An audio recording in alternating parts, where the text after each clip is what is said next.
Sophie, thanks for coming on to talk to us. Whereabouts are you today?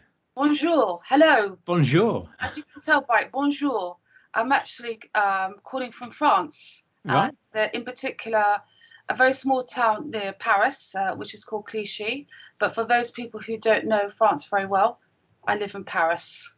Goodo. And what are you doing there?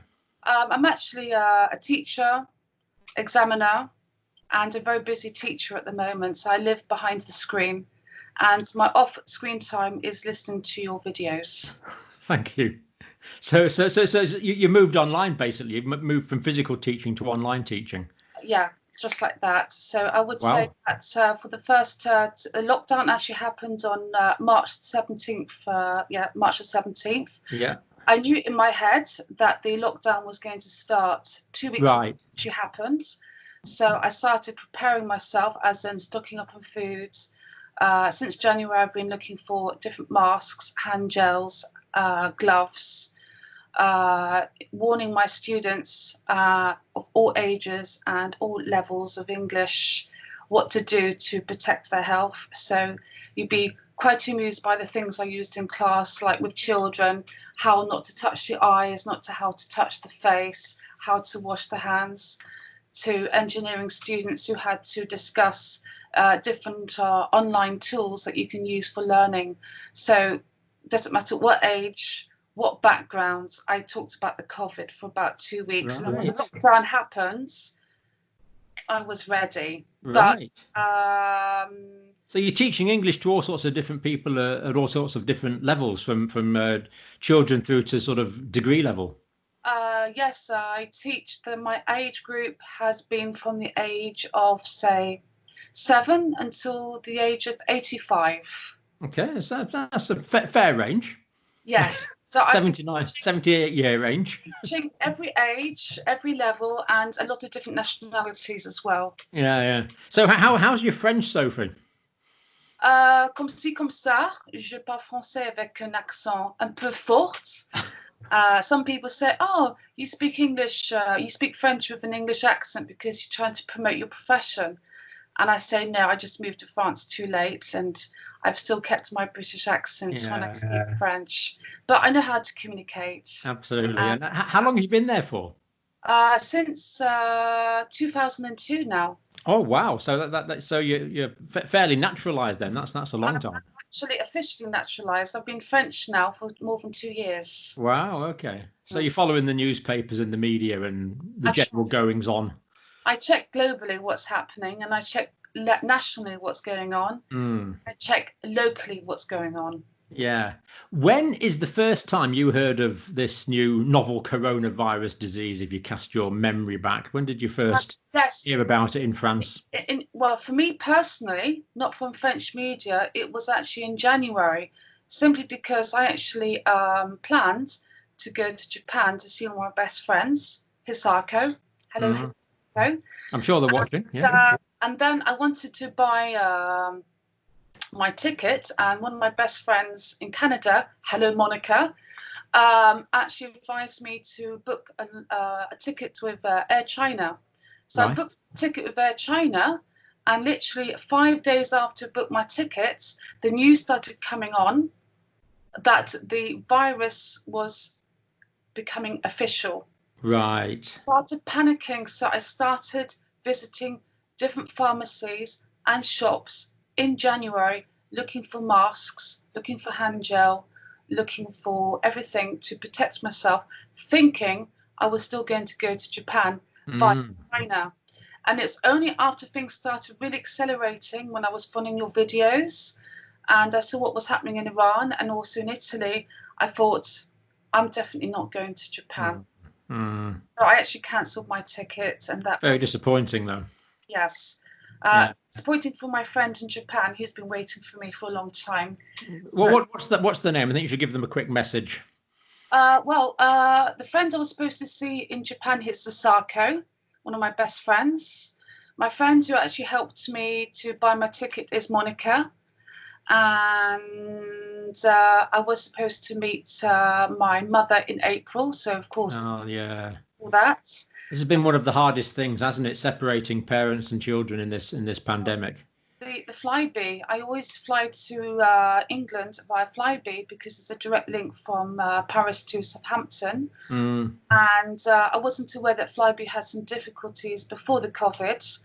And literally 1 week, 1 week after the COVID started, all became official, should we say, in France for the lockdown, Flybe went bust. And that was, of course, yeah. So I knew that there was no way for me to fly back to England to see my family. And then I've also got a cousin of mine who actually lives in the south of England. I'm not going to mention her name for confidential reasons. That's fine. But she really felt ill in January. Sense of smell, taste. She was extremely exhausted. Yeah. She actually spent 4 weeks in bed. This was when, early January or late January? The day after Christmas Day. Wow. You know, I'm getting so many of these cases, Sophie. So many people are writing to me and saying I had these COVID type features. Yes. Because that loss of smell, that anosmia there, is actually quite characteristic, and you don't really get. Of course, you can lose your smell when you've got a cold or something, but it's not straight away. It's not a characteristic feature. So it really does make you think that this COVID-19 disease was around quite a bit earlier. My cousin, she picked up whatever she got from her son who was visiting her. So he was also feeling not very well. And then I was talking a lot to her about the virus, and we were talking about you must get a mask, you must get hand gel. And she's been speaking to 1 or 2 people about her symptoms, and a lot of people said, you could have actually had the actual virus. So I actually said to her, please take the test. The antibody test. Exactly. And apparently she contacted a local doctor, and he said that it's only available to NHS staff and to key workers. And she said that if she wants to take the test, it's going to cost her more than £200. Oh, you get it cheaper. You get it in Superdrug cheaper than that. I don't know. I'm not the expert. I can actually talk about where you can actually have the antigen test in England. Yeah. That should be good for people like my cousin, because if she's had the test, if she's had the virus. Yeah. You can find out if she's been immunized. Yeah. Okay. That's the hope. Yeah, absolutely. And she can feel safe because she's got family to care for. And then also it adds another statistic to mathematical modelers, so that mathematical models have a better idea of how many people have actually been affected by this. Yes, it's extra data, isn't it? Yeah. There's still a few unknowns, unfortunately, about the level of immunity that you get after exposure. But I think the data is accumulating that people are going to have a good degree of immunity for a fair time. I'm deliberately not using scientific words there, but I am hopeful about that. So in France, when did the virus become commonly known about it? When did everyone start? When did it hit the mainstream media? Was it sort of February? I'm trying to remember, but I think it must have been in February.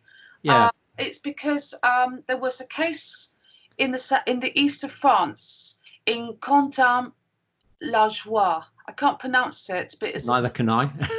I shouldn't know how to pronounce it, but it's a town in the east of France, and it was an English family that were infected, and they were infected by a super spreader. That means an asymptomatic person who actually, I think, was on a business trip in Singapore or China, and then he came back to France to go skiing. That's right. It's a well-known case. He came back from Singapore. Yeah. Exactly. So that was the first case. Then the second case I heard was when a teacher, a 60-year-old teacher, died, and he had not travelled abroad, and they didn't know how he could have actually caught it. And then they heard that he had had contact with someone who was involved with the repatriation flights that were happening in February, when people had been flown back from China, France. Yeah. So that was the second case. And then the hotspots were L'Oise area, which is north of France, and also the east of France. And then slowly, it started coming to Paris. So everyone knew about it then, and the lockdown was on everything closed down on the 17th of March. Sophie, did it? The actual Thursday, if I remember correctly, the actual Thursday. I'm going to have to go into my diary, my very busy diary, which is both online and also in paper. It's welcome to the online world. So, so I would say to you that, yeah, funny dates. So on the 12th of March, I was actually in university, and my students were telling me that they had just heard that somebody at a different university campus in Paris was infected. I think it was, I can't remember which university. But that was the 12th of March. But 12th of March. And then I actually said to my students, tonight, President Emmanuel Macron is going to give a speech, but I can tell you now, I'm never going to see you again. And I was right, because on the Thursday evening, lockdown. So the lockdown for schools. That was the 17th of March. No, that was actually the announcement was on Thursday the 12th. Oh, right. Oh, yeah, that's quite early then, right? Okay. The announcement was on Thursday the 12th. The Friday the 13th, yes, was when people were panicking. How are we going to be able to work from home and look after children at the same time? Saturday the 14th of March, all cafes were closed. Yes. And then it was complete lockdown on March the 17th. Right. What was the panic buying and things like that in Paris that you saw? Nothing like what I saw in England or Australia. People were shopping. Maybe they would go shopping more often than normal, like me, and would stock up on extra food. Yeah. Never saw the panic buying that you see in other countries. I didn't see people coming home with like trolleys or shopping trolleys of loads and loads and loads and loads of things. So there was a fairly controlled feel to the commencement of the lockdown. Yes, I would say so. It was quite strict, and I was very impressed. I was very impressed with the strict lockdown. So when you were locked down personally, were you able to go out for food shopping? Yes, we were allowed to go out once a day for 1 hour, and only for essential shopping. Right. And for physical exercise, or to go to hospital if you had to go to hospital. And to go out, you had to download a certificate which had to be signed, and you actually had to tick the right box to explain why you were actually going out. And you actually had to carry that with you when you were out. That was your... It kept on changing. So in the beginning, you had to actually download the certificate by paper and sign it. And then people obviously saw people were cheating because they could download a piece of paper and just rub out with pencil and cheat it again. So no, it has to be online, because then when it's online, they can see exactly what time you left. So they printed out the online, there was an online counterpart of the physical paper, yeah. You had to, and you're only allowed to go out for 1 hour. Right. Not more. And did people comply with that fairly well, or? Yes. Yeah. Yes. I mean, did you get the feeling that the French population understood the need and the necessity for what was happening? Yes, I think so. Yes, definitely. I mean, I know lots of people, even today, who are still self-isolating. Students of mine who have lost many members of their family. I know one lady who's got 7 people in her family, and she's got a disabled daughter. She's got underlying health issues. She's got asthma. She's too afraid to go out. There's still some people who still live like it's still locked down, and there are other people who are really trying to bounce back to a normal way of life. Yeah.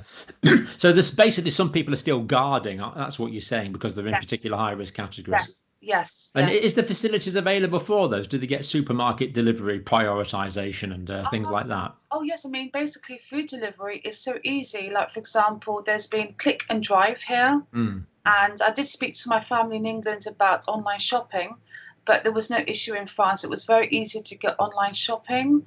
And also for my local community, I can't talk for every town in France. I'm going to talk about my local community. But my local community has a section of the town hall which looks after the retirees. and they would have like a canteen, a very posh canteen, to offer dinner for the retirees. Excellent. Yeah. Did during the confinement is that they would actually deliver Oh, all wow. to their house. And I'm sure the food was of the same quality. Yes, I would say to you that if you want to find a good posh takeaway, you have to come to France. Yeah, certainly bear that in mind. It's not. So, how are things now? I mean, what you're allowed to do now? As of what date is it now? It's the 15th of June, isn't it? Yeah, actually, a lot of things have changed. Like, for example, last night Macron actually made a speech to say that now all restaurants, like for example, when they were organising the different phases, there was like there were regions that were green, orange, and red. So a few weeks ago, certainly from the 11th of May, when the beginning of the ease of the lockdown started, it was 11th of May, is that you had red regions, orange regions, and green regions. So the east of France, northeast of France, and Ile-de-France, which is basically Paris and its suburbs, was all red. And then the areas around it was more orange. And then when you went down to the west, southwest, and the south, it was green. So the amount of restrictions were geographically determined then? Yes, yes. But now, since today, everywhere's green. Right, okay. Right, except for Ile-de-Mayotte, because you've got to understand is that France is not just France. You've also got the overseas departments like La Mayotte, which is still red. Okay, right. So what are you allowed to do now? I mean, can you go out for a meal in a restaurant now? Yes, from today. I can go. From today, right. Yeah, but of course, if you go to a restaurant, the restaurant has to offer social distancing. And what's quite interesting about social distancing is that each country has a different idea of social distancing. So in some countries, it's like 1 meter. Like in France, it's 1 meter. I heard in England, it's 2 meters. At the moment, yeah. It's 1.4. So social distancing is very difficult in Paris because what most people don't know, people say that Paris is the most romantic city in Europe. It's the most densely populated city in Europe. So, for example, organising social distancing in a restaurant is not that easy. We're normally squashed up like this. When you look at the table in Paris, it's like a table for two. And it's a joke for, I don't know, in Australia or Germany, it's like it's for half a person. It's for kids. Yeah. Have more space. Yeah, there's a lot of bars and restaurants fitted into relatively small spaces, isn't there? You have to walk like a crab. Yeah. You have to walk like this. Yeah. If you walk like this way, you might break something. It's happened to me once. My handbag actually broke lots of wine glasses. I was simply trying to between two tables. Yeah. Just turning like that, I broke lots of wine glasses. So yeah, we're very Levallois, which is my neighbouring town.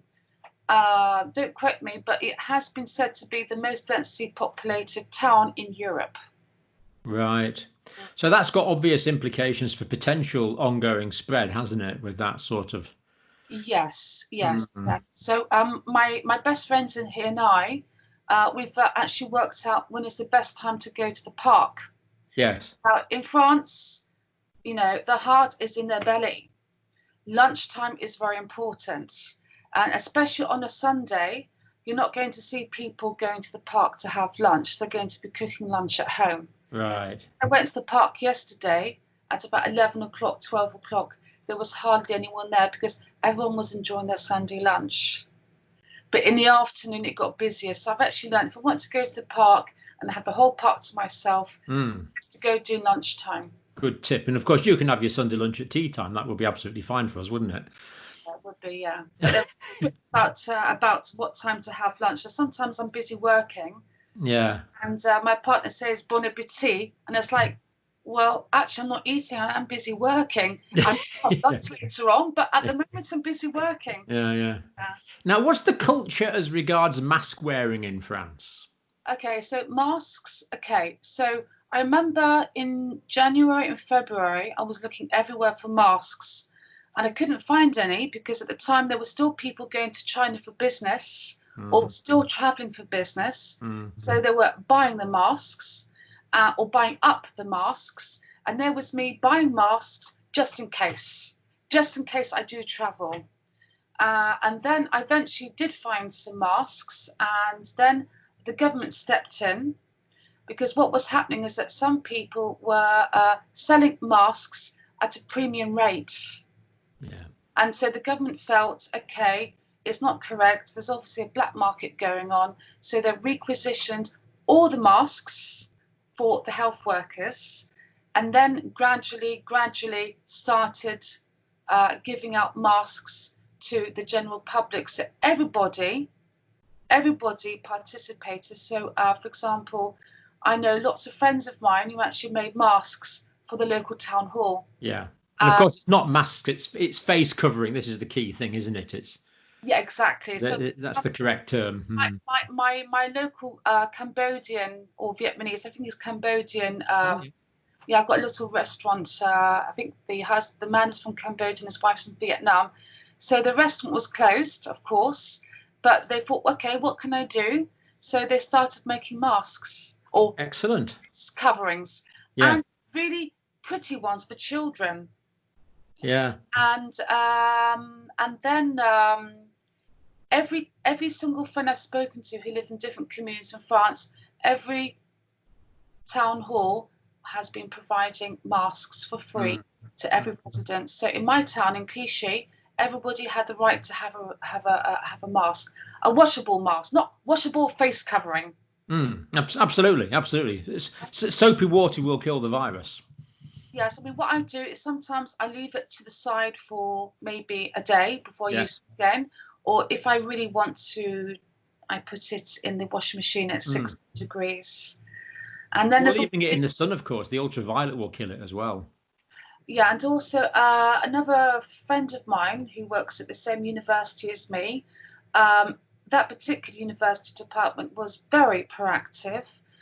They actually had a 3D printer in their department. Yeah.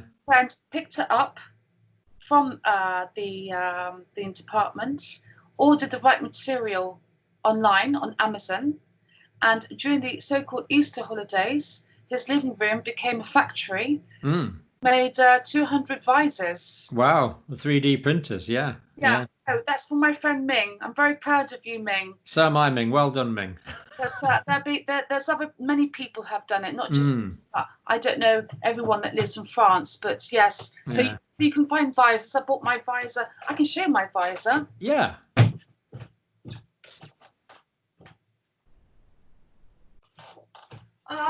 Okay. Voila, my simple visor. Yeah. It's protecting your eyes and breaking up the momentum of your breaths, isn't it? I mean, it's Yeah, I just bought it from my local shop because I took the metro the other day for the first time. Oh, right. How was that? Was it busy? No, I was very impressed. In fact, I live between a train station and a metro station.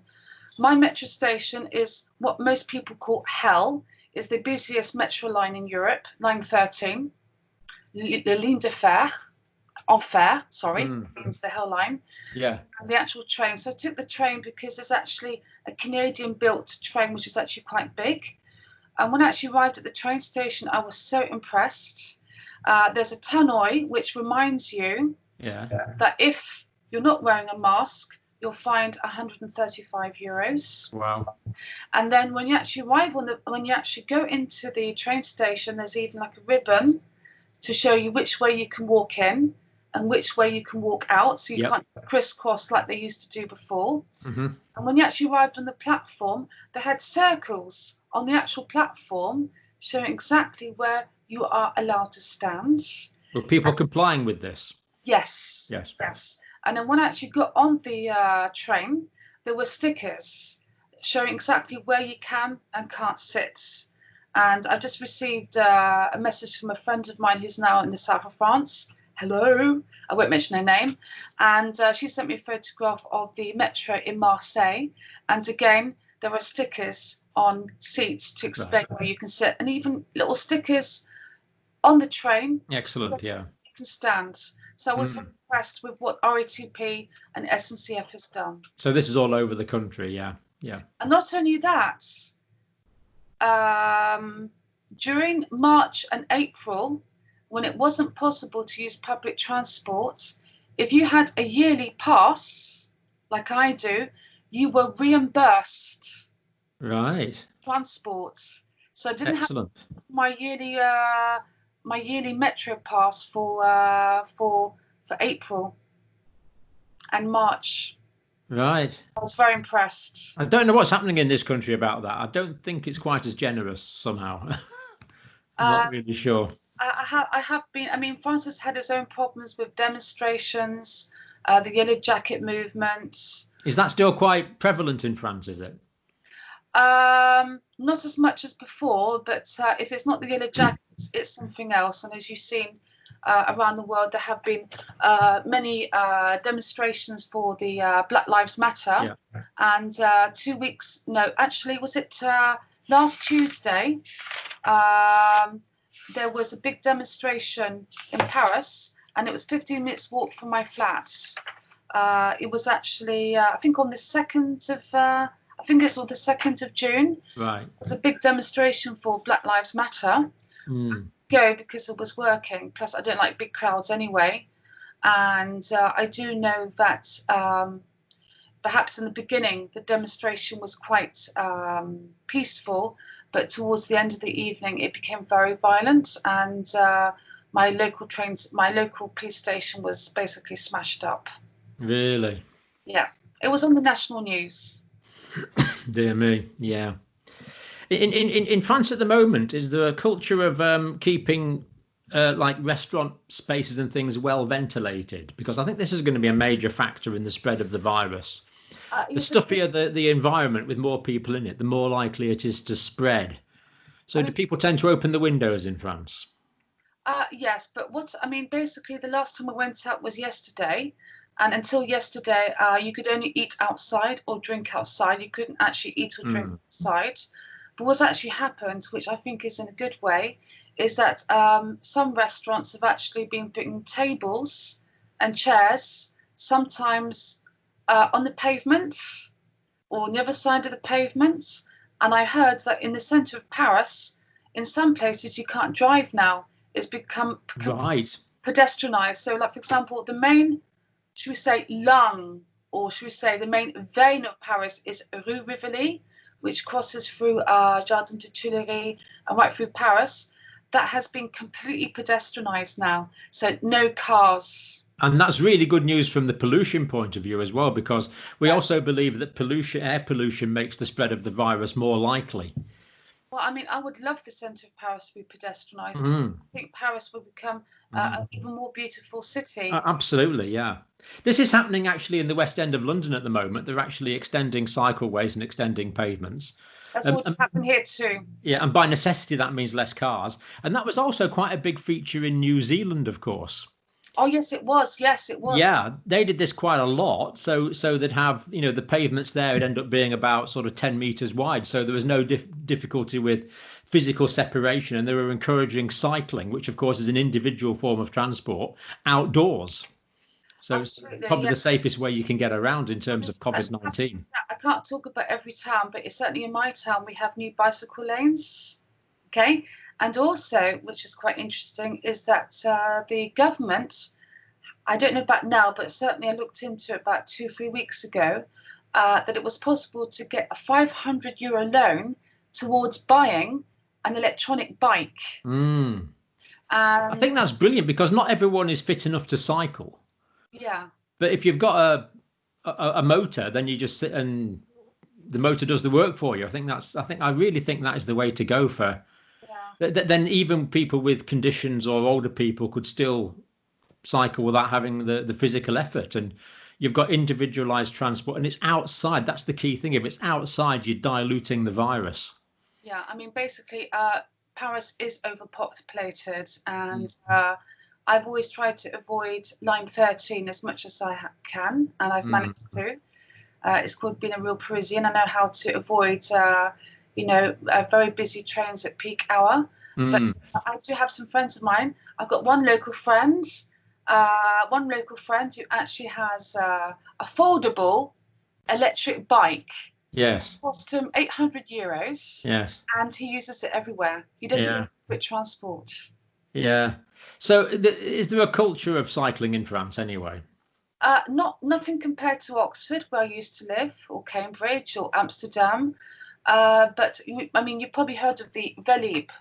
The Velib are the electric bikes that you've also got in London. Yeah. It all started off in Paris, and we do have the Velib culture here in Paris. But I personally don't use it because beforehand I was traveling to work with a suitcase of material. Yeah. A bit difficult on a bike. So these are a bit like French Boris bikes, really. Yeah, I mean, I think basically the bike started in France. Yeah. Boris just copied us, basically. Oh, really? I thought he's not the original. No. He copied us. Right. We've had the Velib for, I don't know, 2009. I think since 2008. Right. 2007. I can't remember exactly.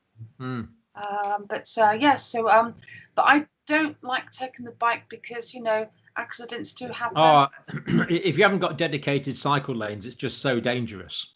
I mean, this year, I live near the ring roads, and there was a man who was cycling home from work because it was during the strike, and a lorry was driving along the ring roads, and the lorry driver couldn't see him, and it was the end of a young 35-year-old father. So when I hear stories like this, I think, No, I agree, but bikes need to be separated from motorized transport. That's for sure. I think it was really because he was crossing the ring roads. Yeah. Ring roads, yeah. Do people in France like sunbathing if they get the chance? I think it really depends on the culture. I mean, basically, I'm living in a multicultural city, and you can say that the average Caucasian person likes to go sunbathing. But when I look at other ethnic minorities who are covered or, not supposed to expose themselves, yes, they don't sunbathe. So I think it really depends on your background, really. Right. So the vitamin D levels could vary quite a lot between different ethnic groupings and cultures in France. Yes, except I have lots of African students, and all of them take vitamin D supplements. Oh, that's interesting. So there's a good awareness of that, is there? I mean, every time I meet somebody who's African or got dark skin, I always say, I hope you're taking your vitamin D. Yes, madame, we're taking your vitamin D. So do I. Yeah. Yes. Interesting, because in the UK, there's all this talk about the differential death rates in different communities within the UK. Yes. And vitamin D is essentially never mentioned. Sun exposure is basically never mentioned.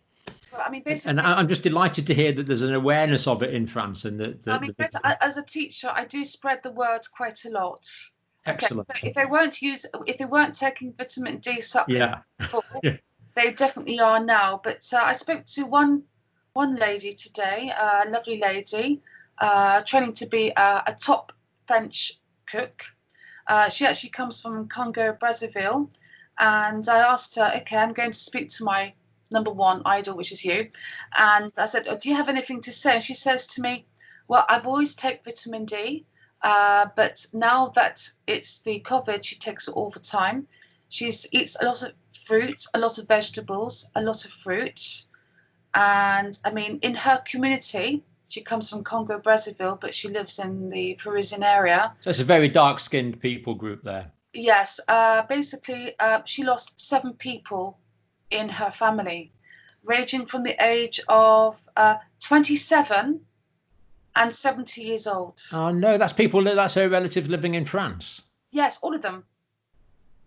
Right. I asked them, did any of them have underlying health issues? She said no. Oh, that's terrible. The only one who had a slight health issue was a lady who was, I think, 60 or 70 years old, who had back problems. So she had to go to hospital to have a blood test and also to have an injection. And that's when she picked up the virus, and within a week she was dead. Hospital-acquired infection. Yes. Dear me, yeah. 27, an otherwise fit 27-year-old dying. Was it male or female? I don't remember, but I mean, basically, she mentioned a mixture of men and women. I think sure. I mean, whether it's male or female, anyway, to die at 27 is you know, that really should be the most rare of events, and it really does make you wonder about their vitamin D status. And I asked her what was really hard for her. She said she suffered from depression, deep depression. I think that my English classes helped her a bit because I was on the phone to her a lot, listening to her. But what she said what's really hard is that in their community, they're very much community-based. African people, they look after each other. And she said the worst thing for her was not being able to attend the funeral. And so she actually had to attend a few Zoom funerals. Oh yeah, it's just awful, isn't it? I mean, certainly really would encourage that all those groupings to get vitamin D checks from their doctors if they possibly can get them. Well, I mean, she's definitely got. She's as the person I know. Yeah. She takes vitamin D every day. Yeah. She stays at home. She's got a handicapped daughter to look after. Yeah. Yeah. She cooks from home. She buys in bulk, so she's never gone out once. She will buy, I don't know, sacks of like 10 kilograms of flour and all the different spices, and she does all her cooking at home.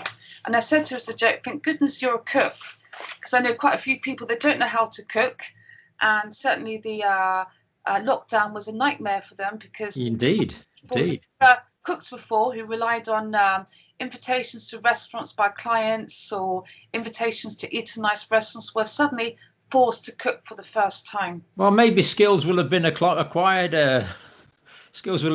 Sophie, on that one.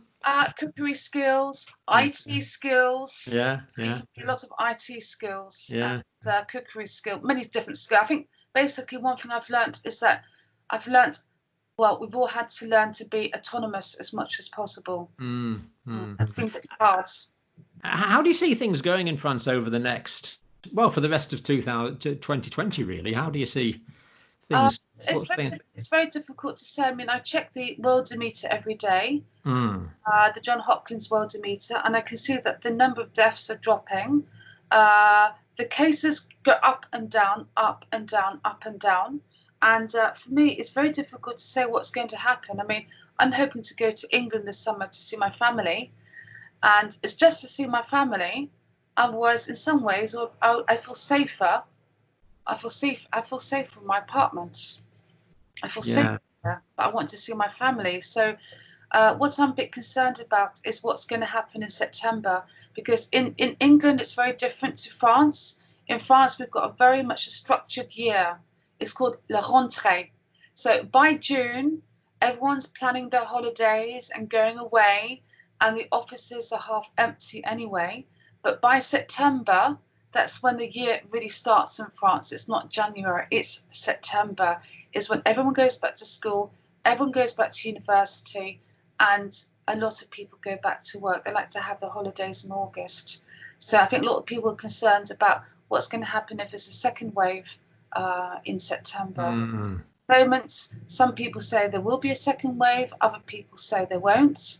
And for me, I personally don't want to say what's going to happen because I don't think I know, and no one knows. Is we're going to be better prepared if there is a second wave. But you've no schedule to go back to university at the moment? No, a university's been closed. For the academic year? Yes, I don't know what's going to happen in September. We are in the process of finishing the academic year at the moment, and then it's planning for what's going to happen in September. It's unsure at the moment. I am better prepared than I was a few months ago. I mean, yeah, I know. Yeah, it's good. Excellent. Did you want to ask me a question about the air conditioning, Sophie? Yeah, absolutely. Well, basically, I live in a very old-fashioned, some people say cute, 19th century Parisian flat, okay, with lots of wood. I live on the top floor, which some people say, oh, that's so cute. You can see all the pigeons and you can see all the rooftops. And it's true, I can actually see the very tip of the Eiffel Tower from my living room, and also the new Palais de Justice from my bedroom. Yeah. But as you know, heat rises. And I'm normally in England in the summer, and I really love summers in England, especially with my mum in her garden, and we're not too far from the beach. And the few times I have had to be in Paris in June and July, it's just been absolute hell. You walk up the stairs and you actually feel the heat rising. And 4 years ago, I almost lost my mother due to a heat wave. It was sometimes 40 degrees in my apartment. It's actually dangerous levels, yeah. Almost died. She was in hospital for 5 days for blood poisoning. She got septicemia.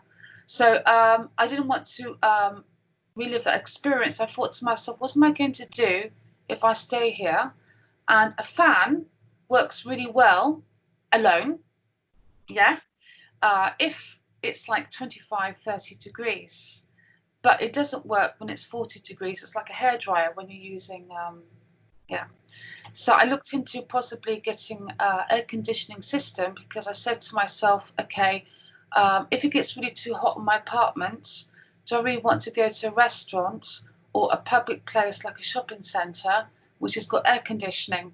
And I'm not a specialist in air conditioning, but there are different types of air conditioning systems.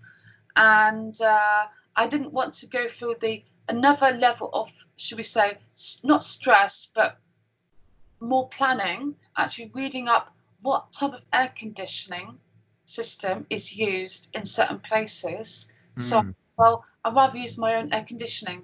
So you might see this. This is my mobile air conditioner. Right, okay, yeah. Yeah. So I bought it 3 weeks ago. So it's not fixed to a wall. No, it's a movable one. Okay. Because normally the heat goes outside the house and the cold air goes inside. Well, actually, what's going to happen is that I chose this model because it was the smallest for my very small apartment. And I've actually got a fixture, which I actually fixed to my window. So I see, yeah. Exactly, so the air will go out. So the hot air goes out. Yeah, but I'm only going to use it in real desperate measures, because I don't want to support, global warming. Well, absolutely, it uses a lot of electricity. You have to pay for it as well. Yeah, and that's interesting. I think there's problems with air conditioning when the air conditioning goes from one room with people in it to another room with people in it. But given that is taking air from your own apartment and just cooling it within your own apartment, I don't see any problem with that at all. It's not circulating the air around different groups of people. So it's not like an office air conditioning where it might be blowing from one office to another. So, I mean, I'm not an expert in air conditioning, but this is something that has crossed my mind quite a few times, is what happens if you go into an office and they're using air conditioning? I don't know if it's safe or not. I've got no idea. It depends. I think it's a good question. It depends if it's circulated or not, and how good the filters are and how well maintained it is. But any air circulating system that's circulating air from one person to another person to another person is a potential risk. This may have been part of what happened on the cruise liners, where there was a lot of spread. It may partly have been in the ventilatory systems. So the key. Yeah, that's what actually. That's when I started thinking about getting my own air conditioning. Indeed. So it's not the air conditioning unit as such. It's the way that the air conditioning unit circulates the air from one person to another. Right. So I would be happy that is perfectly safe to use. But it's interesting. I've talked to a few people in Thailand, and what they did when the virus first came is they turned off their air conditioning and they opened the windows. Now, I've had that from a few different places in Thailand where it's very hot. And a lot of people in Thailand believe that it's the heat that's actually helped to suppress the virus. Oh, really? Now, well, we don't really have evidence for that. And officially, this virus does not have a seasonality component. But there's quite a few people in Thailand seem to believe that. But there again, there's other hot countries where the virus is spreading quite a lot. I mean, look about Singapore. I mean, Singapore is constantly a hot country. All the time, yeah. So that really goes against that idea, doesn't it? Some people are saying to me, "Oh, don't worry about it. It's going to die down in the summer." I said, "Yeah. No. What about Singapore? What about India?" Yeah. So really, we don't think there's that seasonality component. What I think is the big factor is the ventilation. Right. So if you're in a public place, in your own apartment, of course, it doesn't matter too much. You're in your own household. But in a public place, it's the quality of the ventilation that's absolutely key to blowing the virus away from an infected person and to diluting the virus in the air. Because when someone breathes out, you have these bigger droplets, and most of those that contain the virus fall to the ground fairly quickly. Now, that's a problem, of course, because they can contaminate surfaces and you can get it from your hands into someone else's mouth. But you also get these small aerosolized particles, these tiny, minute particles that can hang in the air for some hours. And the virus can stay in those particles in the air for several hours. And of course, if the air is diluted with fresh air, then the viral load is going to be so much less, and the infective risk is going to be so much less. So I think the key thing in public places is the degree of ventilation. And this is partly the reason why we get more influenza in autumn, because people start closing the windows and closing the doors because it gets cold. Right, okay. So it's part of it. So what advice would you give to people at the moment? I mean, basically, is keep the windows open. I would say keep well ventilated, yes. Keep the windows open. Yes. And keep away from public places with air conditioning. Keep away from public places where there's recirculation of air. The problem is, what do you do? I mean, basically, that means that, I mean, at the moment, not so much now because I'm too busy teaching online, but beforehand, even if I'll meet someone, where do you work? Do you live alone? How often do you go shopping? All these sort of questions beforehand. And it's like now, if I go somewhere, do I have to ask them before I enter what type of ventilation do you have? That's a very good question. I think the answer is you need to practice universal precautions and everyone should be wearing masks. But it's certainly a principle that the better ventilated the area is, the less likely contagion is. But of course, people do know this now. And it's not so much of a problem in summer, but it's going to be more of a problem as the weather starts getting colder and people start closing the windows again. Right. Okay. That's what I suspect. Yes. If you do actually meet somebody who's an expert in air conditioning, then it might be interesting for them to give a talk about that. It would be. I suspect there's lots of different ways that it's done, but it would indeed be interesting. I've got one friend of mine in Malaysia. Bayo, I haven't seen you for ages. He actually took me to a shop. It's in Malaysia. They have constant air conditioning. Okay, in Singapore. And my friend took me to a national shopping centre which had no air conditioning, and the whole building was designed to maximise the amount of hot air as much as possible. And my friend, being an architect, pointed this out to me, and I was very impressed. Oh, so it was designed to ventilate naturally, yeah. Yes, yeah. Absolutely, that is by far the safest way in terms of spreading disease. It was still warm. Yeah. It was warm, but cooler than outside. Yeah. But that was due to good architecture. Yeah. Just tell us briefly, Sophie, did you enjoy life in Paris? Is it a nice lifestyle? Well, in Paris, it's metro boulot dodo, which means go to work by metro, go to work and then go to sleep. People say, "Oh, you teachers, you've got all these long holidays. Oh, what are you going to do in your holidays?" I say, "I'm going to live."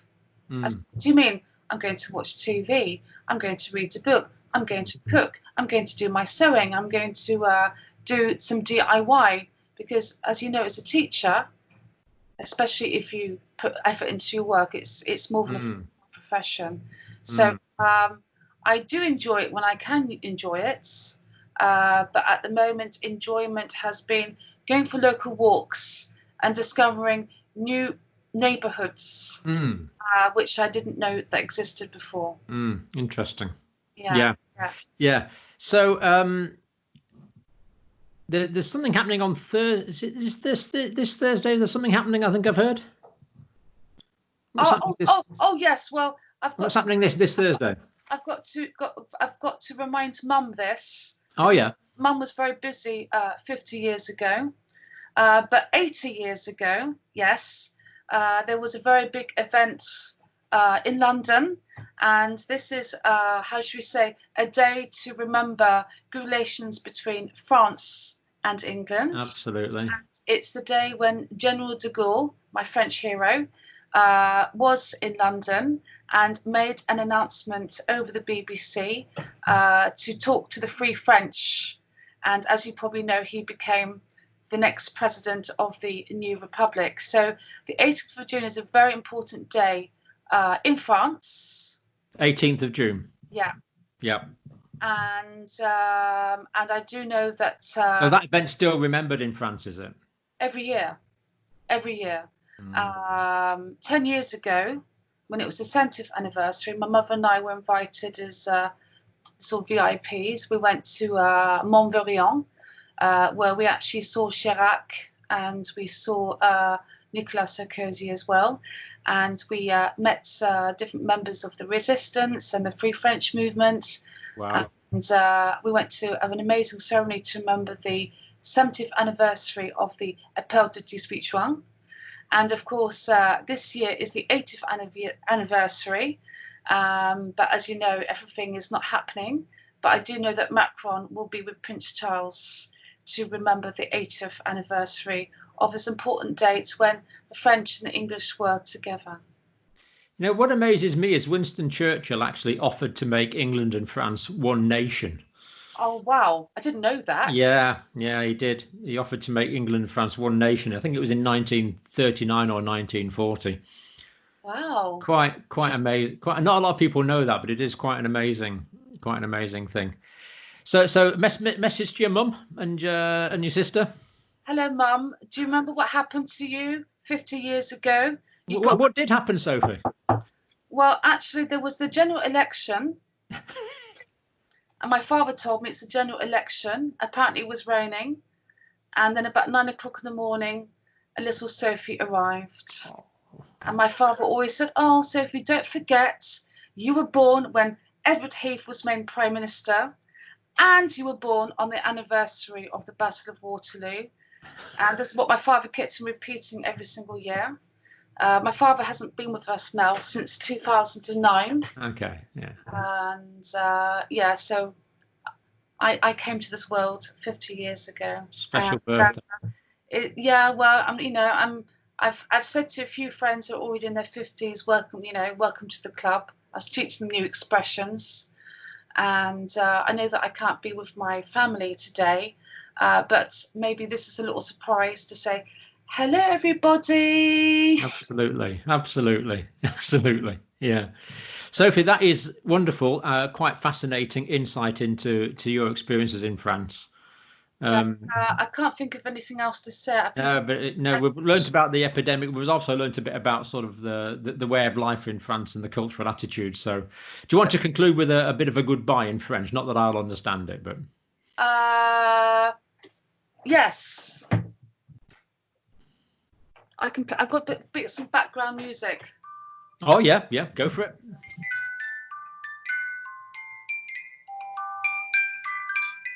Do you recognise this?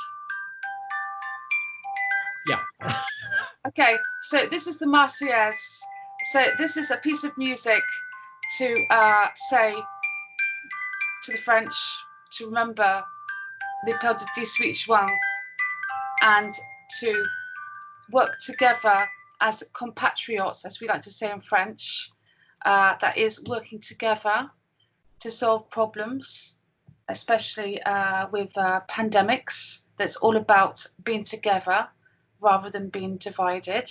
Absolutely. And I also wanted to share a song with you, but that means I'll need to go onto YouTube, or maybe you can find it. But my friend... We'll certainly put the link to it. Okay, it's quite funny. I have to find it on YouTube. But what it was is that a friend of mine recommended me the actual song. It's called "Stop the Virus," and I sent it just haphazardly to one of my best friends from Singapore. Hello, Sharon. And so I forwarded her this video that I received from somebody from Paris. Hello, Jad. And I sent it to Sharon, and she thought, oh my words, this video was done by my cousin in Singapore. And Could you send us the link for that, Sophie? I'd love to put that on. It's called "Stop the Virus" song. Send us the link. That'd be great. Oh yes, it's it's called So it's called "Fight the Virus" by Alvin Oon, and I actually played it to my students, and it's quite. I quite like it. I mean, you can't sit. We'll put the link on. Yeah, we'll get better sound if we put the link on. Yeah. Okay. So if you could actually inform my cousin where she can actually have the antigen test. Oh, I wish I knew. I mean, I think you can buy them from Superdrug. Really? I think so. I don't know how much it is. I think so. But getting, as you say, my colleagues in the health service are getting tested at the moment, but only for health service workers who could have been exposed. Yeah. For the antibody test. So, but it is going to come. There is going to be cheap, readily available antibody tests. So we are going to know all this information. It's just not quite yet. But if someone's got a particular need to know, I think it's worth checking out the possibility of the Superdrug one. That's the only one I know of. I have no financial interest in Superdrug, but it's the only one I know of. Do you think by July that things will change in England? I think is going to happen in July, I expect, as the lockdown eases, there's going to be more cases. And I don't think it's going to transpose into a second spike, but I think there'll just be an ongoing trickle of cases between now and autumn. It could well go back up to, say, about 10,000 new cases per day. We're down to about 4,500 new cases per day at the moment. So, this is a very important question. Yeah, about 4,500 new cases per day at the moment. I don't understand it because I follow the John Hopkins. Yeah. World meter. Yeah. And I don't understand because there's a lot of statistics. Like the Johns Hopkins are the people that have been officially diagnosed with COVID-19. Right. The official numbers. And that probably represents about 10% of the total numbers. Wow. Okay. Now the numbers I've just given you, they are from the Zoe app collaboration, the COVID symptom tracker app, which is in combination with King's College London. What's it called? It's the Zoe. It's the Zoe COVID symptom tracker app, and it's the one that's organised. Zoe is the tech company, I think, and King's College London are the academics. Okay, so basically, I shouldn't be the John Hopkins is really only. Oh no! I mean, no. Johns Hopkins is excellent. It's just that's going on officially diagnosed cases. Normally in hospital. The people that have had the antigen test, right? Whether it's in the hospital or in the community, that's only about 10% of the real cases. But why is it when I go onto the John Hopkins website, it doesn't actually mention the number of people who've recovered? It used to. I suppose you've got the total number of people infected, the total number who've died, the total number who are still ill, and what you'd be left with is the total number of recovered. And of course, thankfully, we know that is the vast majority of people. Yeah, it's just that I don't understand when I definitely go into the world meter. Yeah. It's the France is not France. England is the only country that, when it comes to number of recovered, yes, a number of active cases, it just says NA. Right. Okay, that's interesting. Yes. So, and then when it comes to the number of tests in France, it's been the same figure for many weeks. Oh, that's clearly out of date data, isn't it? That's exactly. And then also when it comes to the number of people in intensive care, yes, it's been the same figure. Yes, I mean the total number hospitalised has gone down, and the number in intensive care has gone down. But there are quite a few residual cases in intensive care that just don't seem to be getting better, unfortunately. Yeah, and of course, the longer someone's on intensive care, the worse the prognosis is going to be. Okay, so basically, so would you say that following the Zoe COVID symptom tracker app is probably the better one to follow? I think so, and of course, I submit my personal information into that every day. Oh right, okay. Can I actually download it here from France? I'm sure you'll be able to access it. I think I don't know if they're recording data from France or not, but you'll certainly be able to access the data. That's in the public domain. Okay, because what it is, it's what you call nowcasting. Oh, what's nowcasting? Nowcasting is, well, it's kind of, you have forecasting where you're looking forward to what's in the future. But nowcasting is when you have incomplete data about the present situation. then you take all the information you can and you use that to predict what is likely to be the situation based on the data we don't know. So you take the data we do know to make very good informed guesses of the data that we don't know. So, for example, what that tracker app is doing is it has a way of taking people's clinical symptoms and adjudicating whether those symptoms are likely to be COVID-19, and then counting those in the total number of cases in addition to those that are formally tested. Right. Okay. Of course, it's not picking up your asymptomatics, but they have mathematical modeling for doing that.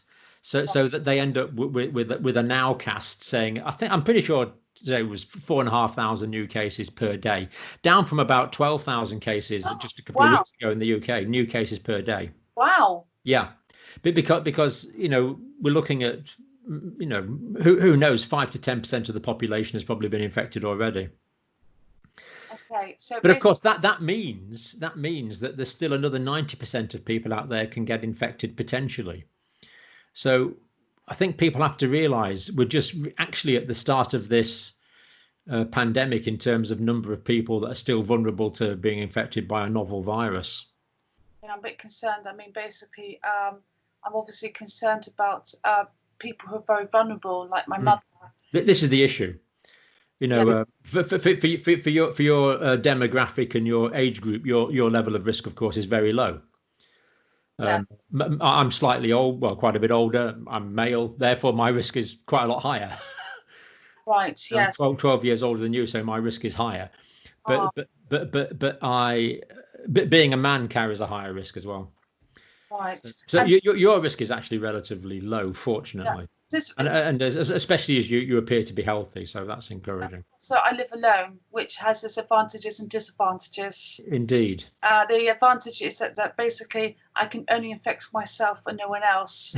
But if you're actually living in a house with people, especially with people that working, say, in the healthcare sector, it is very stressful for the whole family. It's clearly a higher risk, yes. Yeah, so basically, when I was feeling quite low, especially when I really didn't see anybody for about a month, I was feeling very difficult. Yeah, it was very hard. But then when I would hear like the number of cases, I thought to myself, well, I'm doing the right thing, and by staying at home.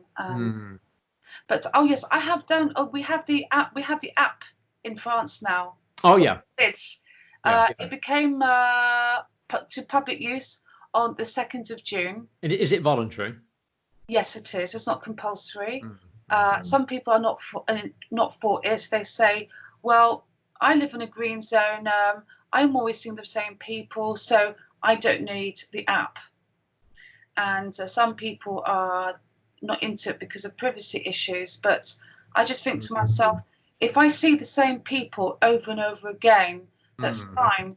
But I know in real life that doesn't happen, and especially in my job.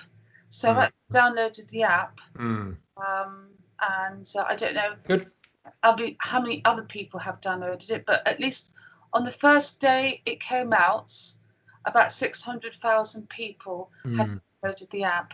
But what one of my friends said to me, what's really sad is that this friend of mine said, it's the people that are normally very careful anyway, yes, with distancing, will be downloading the app. Yeah. People who are a bit more careless, not going to download. They probably wouldn't bother, absolutely. It's the same as well when you put on Well Man or Well Women Clinic. It's normally sort of middle-aged, healthy people that turn up who eat muesli anyway, and the people at higher risk with undiagnosed diabetes and high blood pressure are much less likely to turn up. Yes. Well recognised problem. So yeah, Sophie, thank you so much. That's a great talk. So what should I say? Au revoir? No. Au revoir means goodbye, but you could say à bientôt. It's more positive. It means see you soon. À bientôt. That sounds better. Maybe I should say à bientôt because I'm going to see you more often than you are going to see me because I listen to you every single day. So you can say, I can say to you à bientôt. And you can say merci pour votre intérêt. That means thank you for your interest. Merci votre intérêt. Yeah. That's very interesting. It's an appalling accent, isn't it? It would entertain my French friends. I would have to practice it. Merci pour votre. Be careful because you're learning French from somebody who's got a British accent when they speak French. Merci pour votre intérêt. Merci pour votre intérêt. Yeah. No, it wasn't, was it? I'm going to practice. I've got a friend who's bilingual French, so I'm going to get him to practice, and next time I'll impress you. Okay. Well, yeah. I'm going to see you tonight. Okay. When you have another video. Well, you'll be able to see yourself as well, hopefully. What, today? Probably today or tomorrow. It depends on how fast YouTube wants to upload us. What about Thursday on the actual D-Day? Oh yeah, well, send your link. Send your parents, your mum and your sister, the link on Wednesday night. I will do. Yes, I will do. Yes. And they can watch it then. They can see me. Absolutely. And, I want to say hello to all my mutual friends who definitely watch your videos. Just mentioned their first names. Juno, yeah, do. Claire. I think Leandra, maybe Sharon, my family. Actually, to everybody, hello. Absolutely. We're inclusive on this channel. Yeah, inclusive for everyone. Yeah. Okay. So thanks, Sophie. You. Yeah. Thank you. Yeah. À bientôt. Yeah, merci beaucoup. Okay, à bientôt.